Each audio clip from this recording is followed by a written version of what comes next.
13 বছর বয়সে একটা লাজুক ছেলে, যার কাছে পুরো পৃথিবীটাই ছিল একটা গোলক ধাঁধার মতো। ছেলেটি ছোটবেলা থেকেই নিজেকে একজন ব্যাডমিন্টন প্লেয়ার হিসেবে দেখতে চাইত, কিন্তু কেই বা জানত সেই লাজুক ছেলেটাই একদিন হয়ে উঠবে most famous vocalist, dancer, rapper, BTS ম্যাগনি, আর আমাদের জেকে আওয়ার বেবিকো। ছেলেটা টিভিতে একদিন জি ড্রাগনের পারফরমেন্স দেখল, আর নিজের ছোট ছোট চোখে কে পপ আইডল হয়ে ওঠার বড় বড় স্বপ্ন সাজাতে লাগল। 2011 সালে ছেলেটা সুপারস্টার কেতে অডিশন দেয়। ছেলেটা তার লাজুক স্বভাব আর আত্মবিশ্বাসের অভাবে সেখানে সেদিন সিলেক্ট হতে পারেনি, কিন্তু তার কাছে আসতে থাকে বিভিন্ন এন্টারটেনমেন্ট কোম্পানি থেকে অফার। ছেলেটা এর মধ্য থেকে বেছে নেয় বিগ হিট এন্টারটেনমেন্টকে।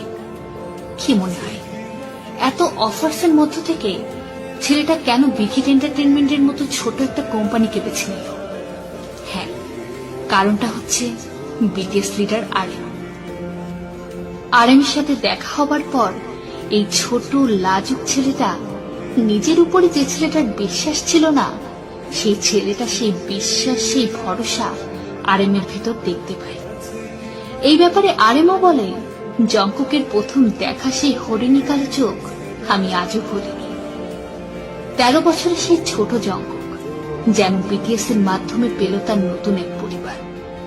ছেলেটার কৈশোর কাটে তার 6 বড় ভাই আরএম, জিন, জেহোক, সুগা, ভি আর জিমিনের সাথে। কখনো আরএমের কাঁধে চড়ে ছেলেটা নানান বায়না করে, আবার কখনো জিনের সাথে হাজারো খুনসুটি। জেহোক আর সুগার কাছে তো ছেলেটার আবদারের শেষ নেই। ভি আর জিমিন তো তার ক্রাইম পার্টনার।